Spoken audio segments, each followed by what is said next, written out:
Thanks for joining us on Coast to Coast Pest Talk. So here's what we see. Yeah. We'll see office staff that will have certain priorities, and they're trying to do the job that the best they can. And then you'll have technical staff that has certain priorities, and they're trying to do their job the best they can. Those priorities don't always align. Yep. Okay, you know what I'm saying? So like the main problem is like you have an office staff that has like oh my God, I got a million jobs that are coming in and I have to get them on the schedule, and this person needs this and that person needs only this time, and you're trying to route things the best. And then the technical staff that's just like, hey, how come I'm driving in circles and you gave me this job late in the day and whatever.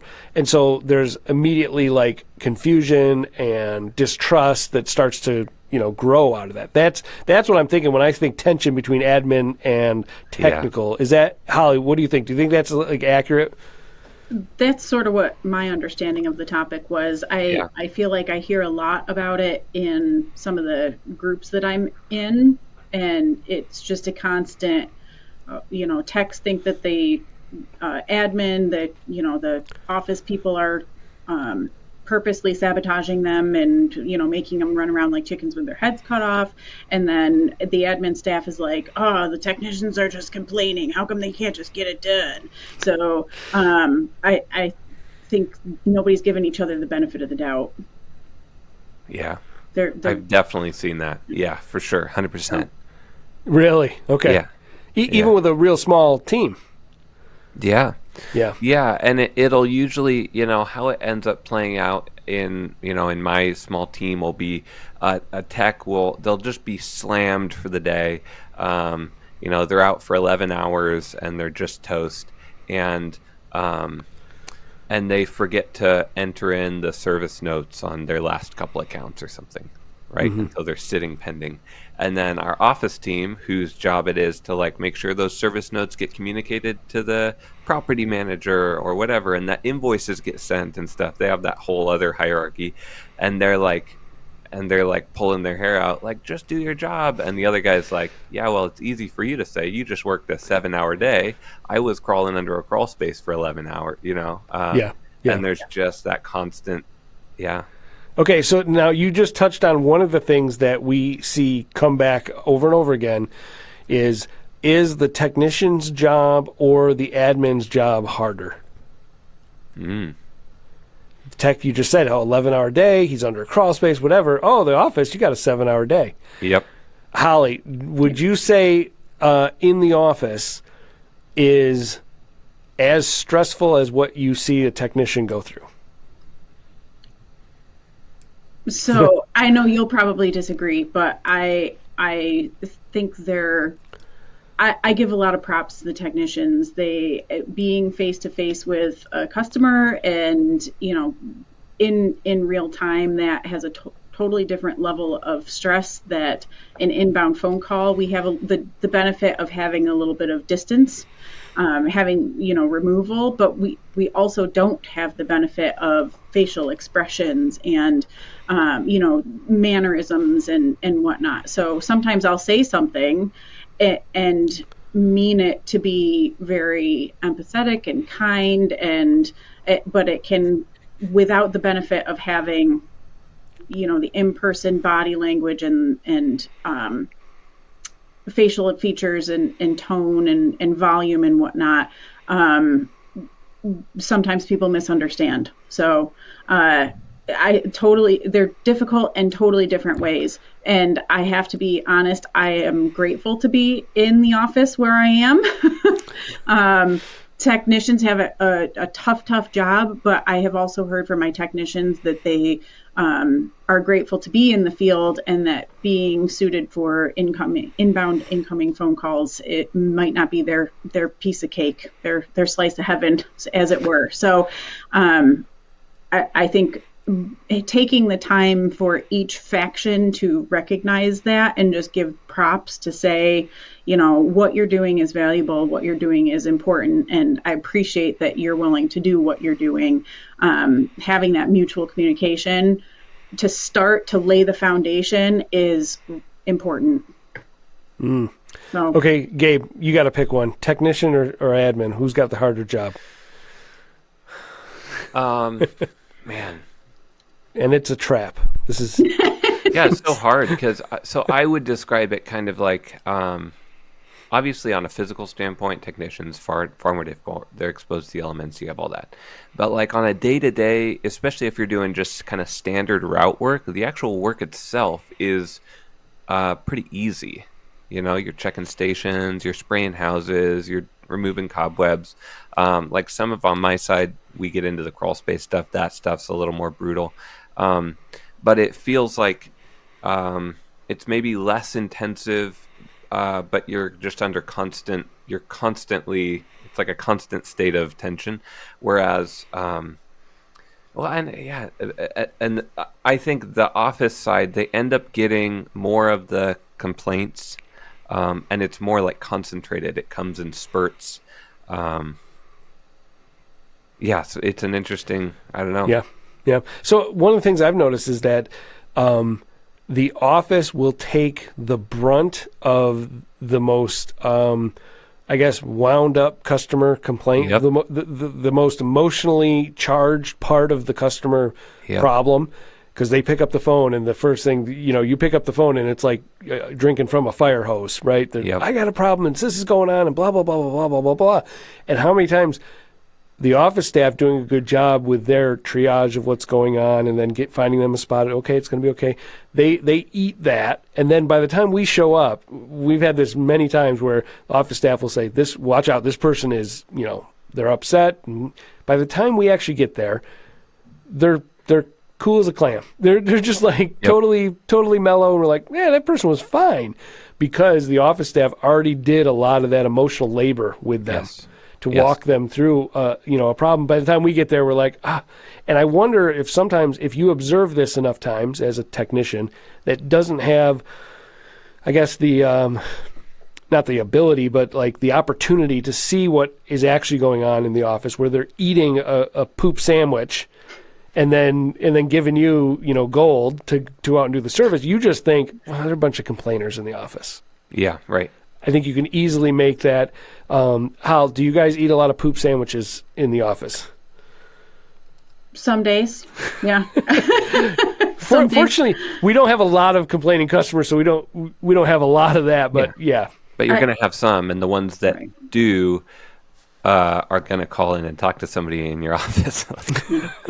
Well, and something to, maybe it's a little bit of a tangent, a little side hustle over here.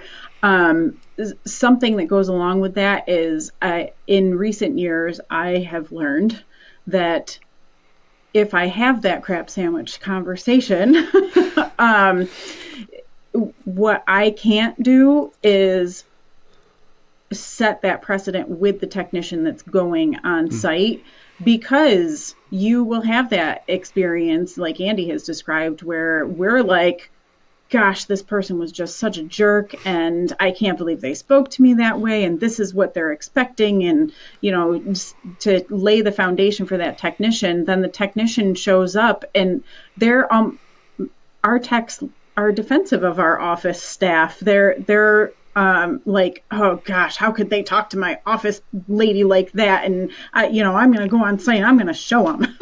So you have to be careful. I like to give fair warning if I think someone's going to be a little bit volatile, might not be the word for it, but if they're going to be a little confrontational, you go, a handful. I like to give a little bit of a heads up, but I've started using different verbiage, like, this is what I told the client, and this is what they're expecting, and make sure that you check this, make sure you check that. And I've gotten a lot less volatility in return from the technician on site. So, because they're not now going into it in a defensive posture. So, maybe that wasn't something that you were expecting to talk about today, but I do think that you have to be careful as a leader of how you set your people up. So. Yeah. Yeah, no, that is definitely a great point. It's like, I think they call it poisoning the well. Sure. Right. And then you're already set up for a fight before you even show up. And, you're going to have a Yeah. fight if you're showing up expecting one. Right. Yeah. Right. Well, It's like that- a self-fulfilling prophecy, you know? Yep. You're, Yeah, Yep. right. And a practical, I think we've touched around this, but obviously a lot of times that angry customer just wants to vent, right? And oftentimes the issue is here, their anger or frustration is here, and like we just have to kind of get them back down to like what is actually going on. But so there's that, which I think our office, teams have to just, that's part of their job. But then also there's the practical, like if I'm looking at somebody in the eyes, they're probably not going to scream at me. Like Right. you got to be angry to just, scream at a total stranger. Yeah. But if you're on the phone with a really nice gal who's super sweet and you're angry, like that, you could definitely, go Yeah. take it further than you would in person. So. Well, and we have definitely noticed that like we can get away with saying a lot harder messages in person than we Yes. can over the phone. So if Yeah. I go on site, I could deliver bad news and smooth it over in a way that it turns out okay, where if we did the same thing over the phone, it would be a big mess. Mm-hmm. I will say I've only ever threatened to hang up on someone once, and that was because he was just straight out swearing at me. It's an interesting story. Feel free to cut it out. But my van is logoed, so even though it's not used for daily services, it's out and about, being a rolling billboard. And about a year after I had that conversation, I was parked at a Walgreens, and he saw the logo on my van and came up and was like, "Oh gosh, I really have a problem with moles, and I used to do business with you. I'm over on such and such road." And I go, "I remember you." and he was like, "Oh yeah, I felt so bad about that conversation." And like he kind of ate crow a little bit, and I was very, very gracious about it. And I said, "Well, here's our business card." And he's like, "Would you ever consider doing work for me again?" And just really apologetic. And so I thought that was interesting, but man, was he fired up that day. And I said, "Sir, I'm going to have to discontinue this phone call if you continue using that kind of language with me." And, he backed off a little bit, but yeah. So feel free to cut that if it's not interesting or pertinent to the topic, but yeah. No, it brings up an interesting point. Gabe, do you guys have like an abuse policy for staff? Like, is there a point where you can go, look, here's the guidelines where you can cut off this relationship with a customer or cut off that communication? No. Yeah. I mean, I would, and we've canned customers. But I don't think I have that in writing. Yeah. And it's what's difficult is customer interactions are so like it's easy to put something in writing, but oftentimes it's a really messy how the thing actually rolled out, right? And like so there's certain things, like if they're just swearing at you and just being absolutely verbally abusive, that we probably need to not have that. But like, does that mean you can't ever do business with that person? I don't know. Right. There's a guy we service. He's like, I think he's like like a prince of some, no, not actually, but he carries a sword. He has a sword. What? And he has this massive mansion, and he runs a bunch of businesses around, and but he does not do well interacting with our team of gals on the phone. Oh, really? And there's just like real, and for whatever reason, it's just like it's a bad combo. But every time I'm on the phone with him, any of the techs are servicing him, there's like zero issue at all. So it's like a very interesting. We had to kind of put some processes in place so that we had to make sure that he had a card on file so that my team wasn't having to reach out to him, because he would get belligerent really fast. Wow. He didn't care if we just serviced the properties and ran his card. He was like, he didn't care. But the moment we started calling him and trying to collect on things or whatever, it was like there was this kind of like this pride. It was really weird. Interesting. Super weird. Interesting. Yeah. Maybe you don't do business with people who carry swords. Maybe that's the answer. It's like, what? Yeah, he opened the door to his home. Like, he was wearing a sword in his home. Oh my God.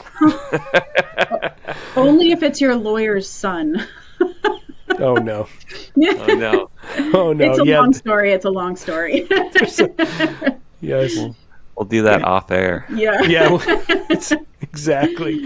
You want the people with the swords on your side. That's yeah. Yes. That's right. So Gabe, that's interesting. have you had misunderstandings with your techs and your admin staff? Have you had to smooth over confusion or misunderstandings? Tell us about some of those.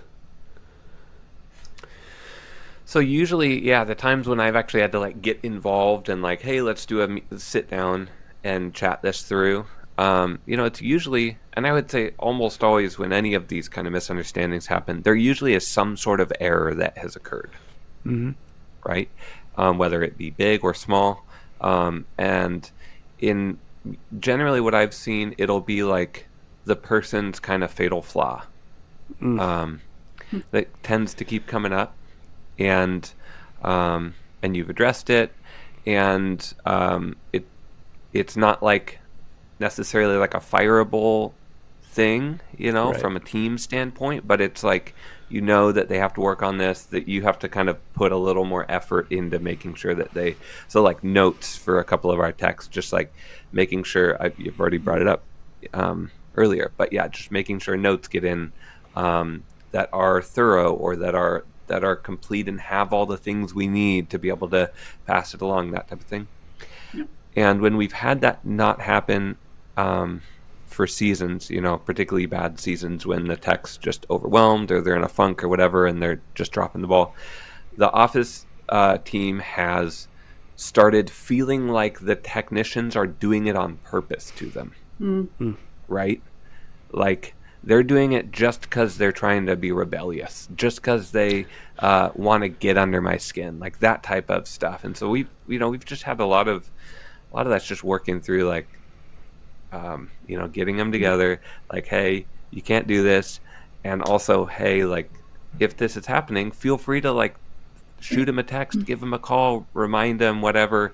And, like, know that nobody here is doing anything on purpose to hurt, So that's kind of been my little experience in that. Wow, that's funny because I've heard a lot more techs feeling like the office is out to get them than I have the office feeling like the techs are out to get them. Yeah. I feel like technicians, you think the other way, huh? I hear plenty of complaints from the office side just because I'm in a couple women's groups on Facebook, and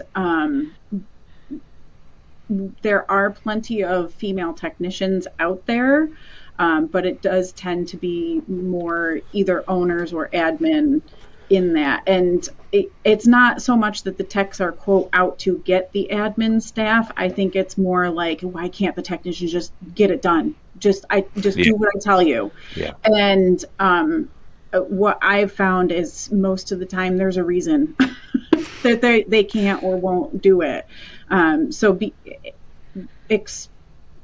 Rather than going into some of these interactions with, accusatory and just do it, just get it done, like shake your finger kind of thing. It needs to be, some of my favorite phrases are, tell me about that. And, this is how I understand this situation. Do you have more to the story? Like, approach it with curiosity, and encourage your team to do that with each other. So that's. Yeah, I think that also comes close to, we were talking about the other day from that book by Chris Voss, Never Split the Difference. And he has a technique in there, and it's not his own invention, but it's called labeling. So when you come to somebody, you'd come with like, it seems to me like this is a concern of yours, or I'm feeling like this is. Tell me about that, or tell me more about that. And what it does is it shows like you're trying to understand that other person. If I was like, okay, Holly, it seems like you want me to work such and such at this and go to this, and you have this priority. Is that right? And you could be like, no, not at all. This is the actual priority. And you're like, oh, okay, I had no idea. To sort of help that communication. Yeah. One other aspect of that, and Andy, you and I talked through this a bit, and Holly, I don't know what like the demographic or size of that group, those groups you're in terms of company size, or whether they're like remote or not. But one of the things I've found is that being remote, not having a central office, you end up, there's so much, I think, grace that can be given when you're seeing somebody face to face every day. And it sort of, unless you're just a hard-hearted, just, such and such. yeah, like you're kind of forced to bury the hatchet a little bit on some of the smaller things, or just address them, or bring it up and say, hey, like, what's going on? What happened with these 4 accounts? And they can say, oh man, well, let me tell you, Mrs. Jones did this, and all of a sudden you deal with it, right? And it's like, it doesn't build into this catastrophic, where everything's getting taken really personally. And so that's one thing that I wish I had right now, and I'm trying to kind of learn how to remedy from a remote side, and long term, once we get a space, like I'm excited to kind of be able to have more of that. Yeah. Hey, Hal, do you think that having the staff come in like at the end of the day, because usually in the morning technicians come in, none of the admin staff's in yet. At the end of the day is usually when that sort of I guess post-mortem of the day happens. Guys come back in, and guys and girls, out in the field, and they'll be like, oh my God, this happened, that happened. Do you think that helps heal misunderstandings and create connection between the admin side and the technical? I do really like it when the techs check in at the end of the day. Part of that is decompressing from the day you just had, but part of it is having your opportunity to have your piece about tomorrow. Somebody had mentioned routing and notes and whatnot. So when we take a call, if there's something that's real off the wall, or a specific request that a customer has made, or some sort of expectation I need to set, I like to look at tomorrow's schedule, maybe the next day's schedule, and go, oh yeah, I have to remind you of, this, and this. And one of the things that I will often bring up is routing. So a lot of times, you don't have the most ideal routing, but that's when the client was available, or that's the spot that you happen to have time. And so a lot of times I'll be like, you're going to think I'm totally insane, and I'm so sorry, but it's the only place it would fit. And you're the closest technician. So even though it's the next town over, I just head that off so that it's not a complaint, and they know that there's reasoning and logic behind it. The alternative was going to be making them wait 2 weeks, and they just couldn't do that. And so, being able to present the reasoning behind some of the decisions we've made on the scheduling side, whether it has to do with routing or otherwise, or why you put that job on that technician. And I know we all pay hourly, correct, Gabe? Yeah. But for the companies that pay on production, that's a whole other element to this is, well, the admin's playing favorites, and how come they're giving all the new jobs to this person, and they're giving all the callbacks to me, and I'm not making my quotas and my commission, and, they're playing favorites. Well, sometimes you make that call because you're the new technician and you don't have the experience for that yet. And this customer is real high maintenance, and they're gonna, we call them VDPs, very demanding people at our office. So, maybe you want to put that person with a more experienced technician, or, routing does play a little bit of a role in it. So, having the opportunity not only to decompress from the day with a check-in at the end of the day, but also have the opportunity to say, this is what's coming up, this is what you can expect, and I'm trying my best to set you up for success, is really important to me. And whether you do that with a quick phone call, being that your team is remote to them itself, or if you do that with a face-to-face check-in, I think it's an important aspect of the day. So Yeah, I think you're right, and I think also there's an element of I've seen you guys in the office kind of play off of what the technicians' preferences might be, give them some say. Sometimes they'll come in and be like, "Hey, that's not really going to work because of XYZ reasoning," and if it's good reasoning or whatever, you can go, "Okay, here's an alternate, a way to do that," and it provides that technical staff member to have some sort of agency over what's happening. So it's not happening to them as much as they're understanding the reasoning, why we're choosing a certain direction, and they can have some say in that. So that helps smooth over any misunderstandings before they happen. right.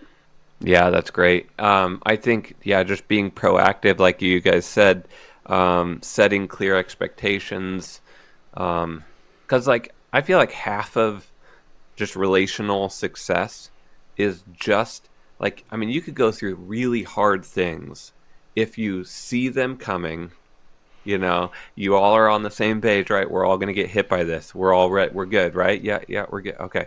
And it's and you could go through it as a team and have it be great, high morale, because you have that forward looking, we're all on the same page, versus when there's no communication and one person wishes it was this way and they don't get why it's not this way and you haven't explained it, and it's all of a sudden it's just chaos breaking loose.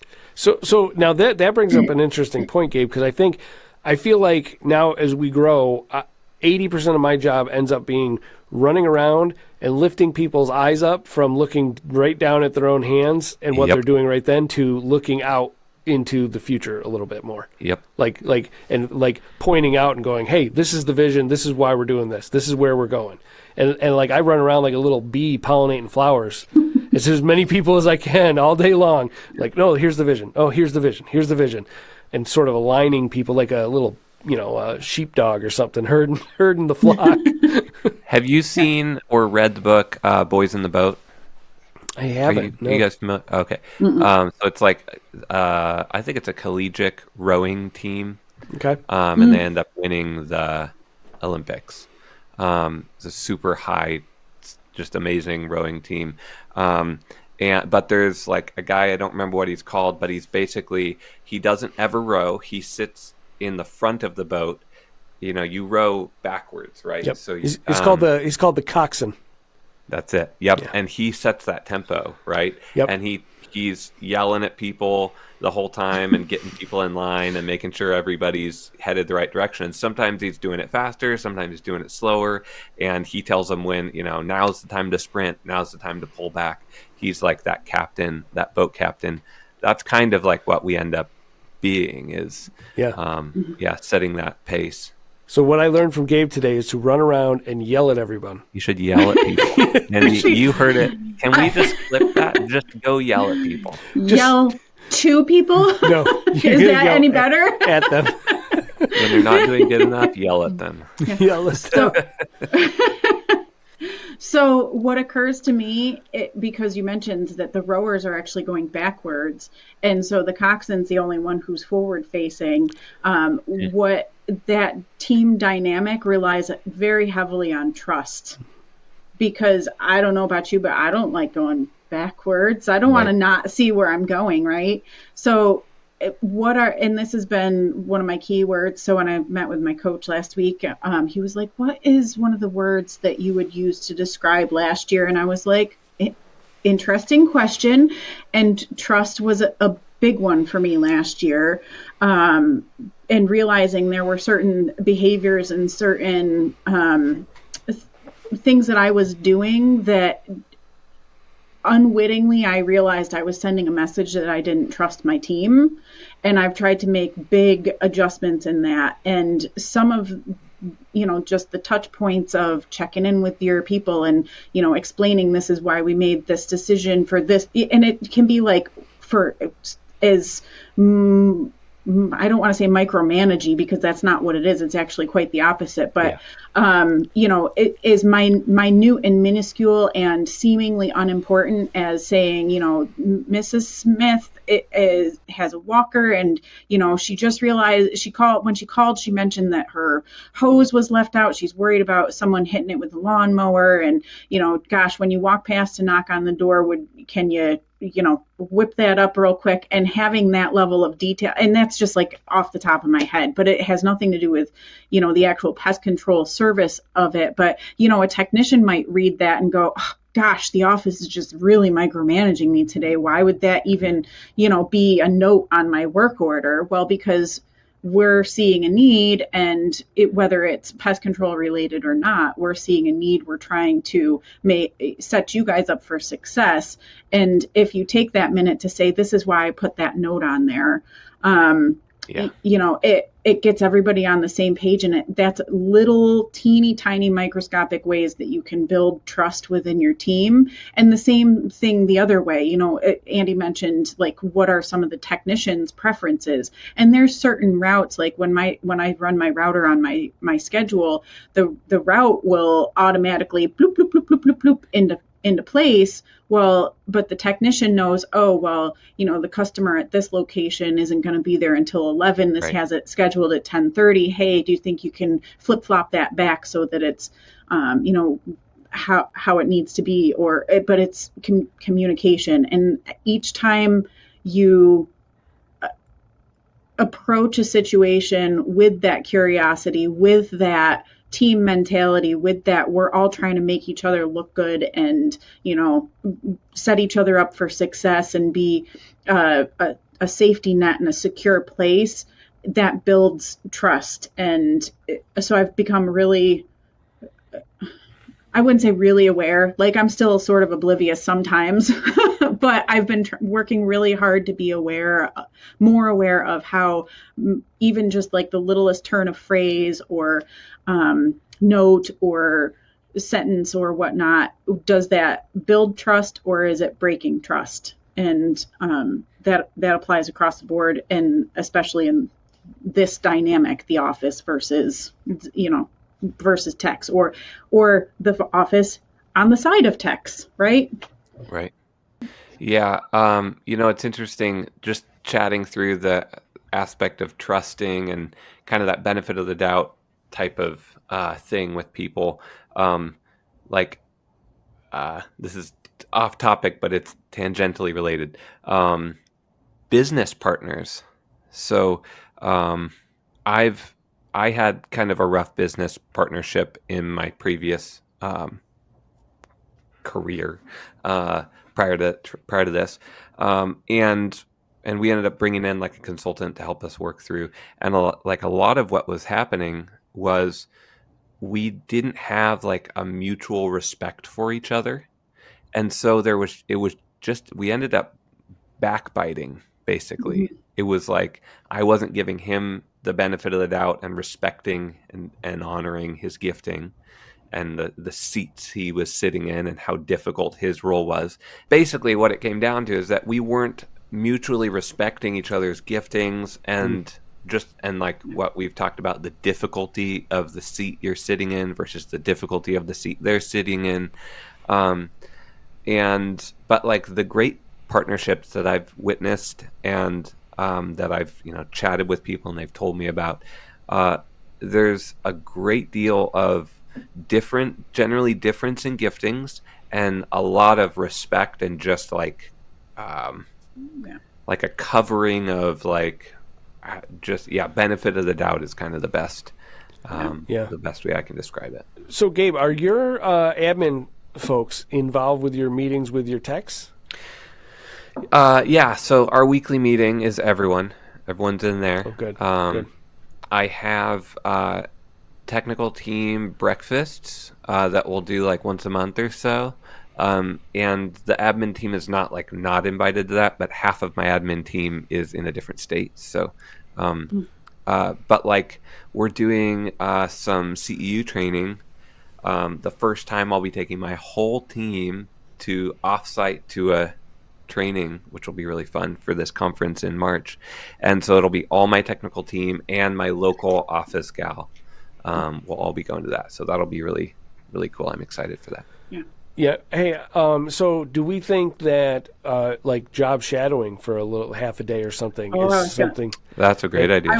should happen? Mention that with onboarding. So when you bring someone on board, there have been a number of companies that have mentioned that they actually have their new technical staff sit in and observe the office for a day or two, maybe even up to a week.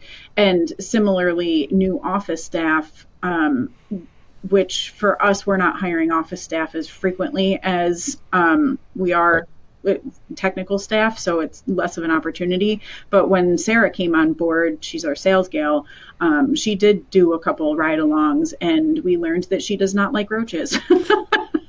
So, but I think having that experience, she got a lot of insight into what you're asking of your technical staff, and it gave her a lot of respect for what they're doing. And we see pictures from the field, and it's certainly not the same as being there and smelling it, but No, it's not. And being steeped in that, but sometimes, for me, the pictures are enough. I give you guys all very mad props. You're incredible humans, and to manage some of those really tough emotional situations it's got to wear on you. So, we here, us ladies here in the office at Perimatech, we really try to give you a lot of props and give you the opportunity to decompress and to vent. And I've got a couple techs that'll call me while they're driving between jobs and chat a little bit and give us some background and insight. And I think sometimes that it's just one more time where they can kind of, okay, now I'm prepared to go into the next job on a fresh footing. So, yeah. Yeah. Now, I have to include Sarah going out with us on a big roach clean out, and I can attest that she does not like roaches. So we were doing this. We had pretty much the whole team. It was this giant apartment building. We're cleaning out roaches, and I come out of one of the units, and she's got a clipboard, and she's keeping track of some stuff for us. She wasn't actually like in the units with us, but then she goes, "Hey, you got a roach climbing up your back," and I'm like, "Well, get it off there." And she's like, "No." I'm like, "Just hit it with a clipboard or something." No. And then I turned to Bianca. I'm like, "Hey, can you get this roach off?" She wouldn't touch it. So I give her a hard time about that. Well, Bianca did, but Sarah didn't. Yeah. Yeah, Bianca, no problem. Yeah, Sarah was not having it. Yeah, it seems like that's hilarious. Yeah, I'm sure my office team would just about have a heart attack. But it might be that's actually a great idea to do that. I think that would be really insightful. Maybe pick some easy jobs, like not the roach cleanouts.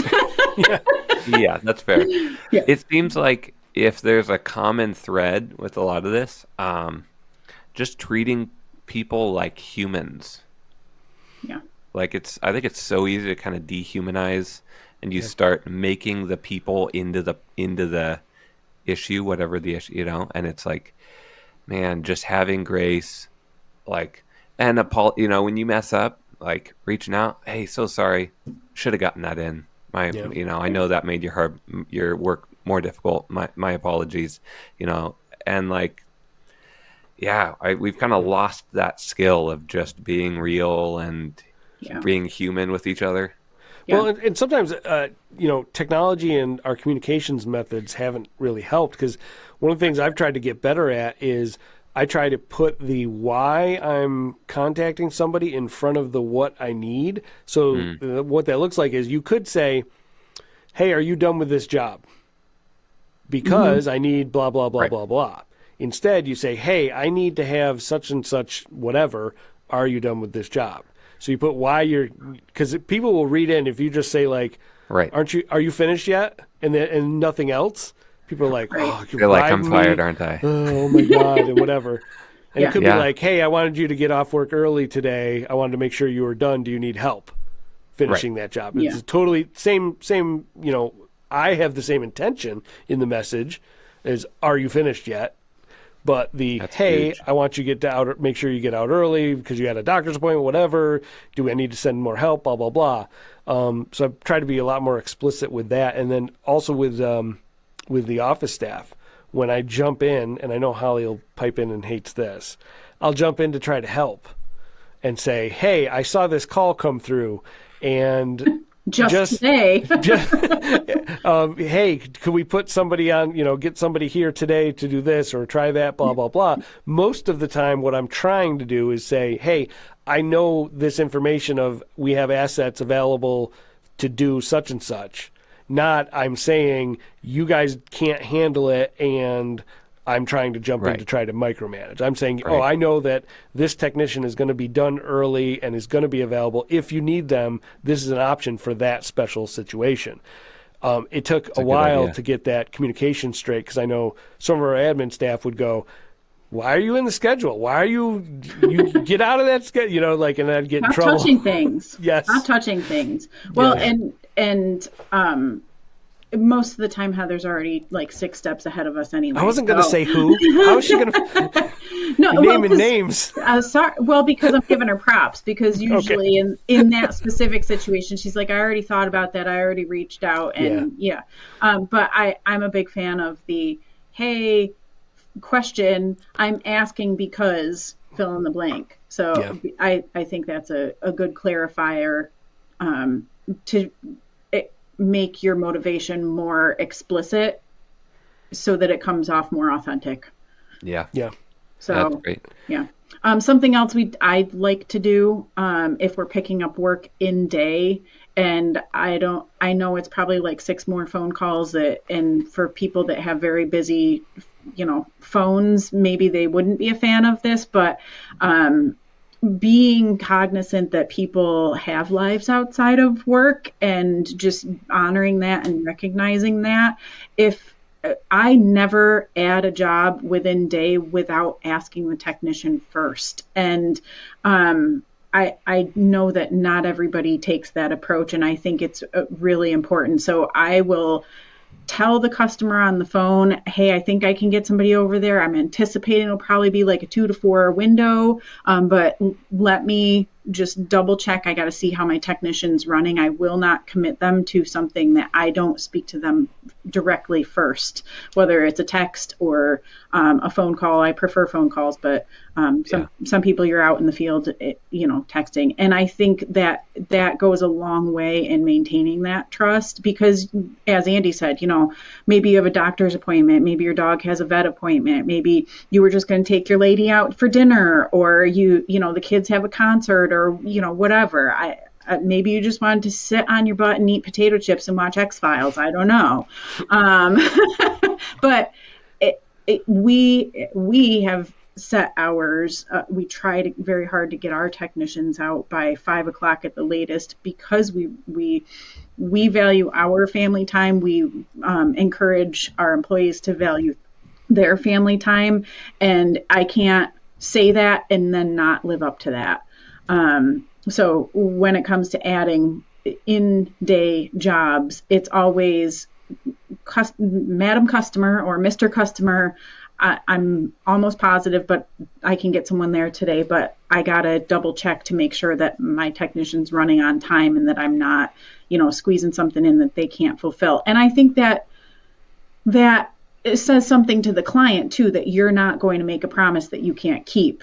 And we've never had anybody really push back too much on that. I think they see that it's a respectful thing of your people. So maybe not a popular opinion. It is a couple extra phone calls, but just something to throw out there as a way to show mutual respect between the office and the technical staff, the field staff. I'll tell you too, from the technical staff in the field, when you know that there's been a pattern of you'll get the call to say, hey, do you want to add a thing on your day?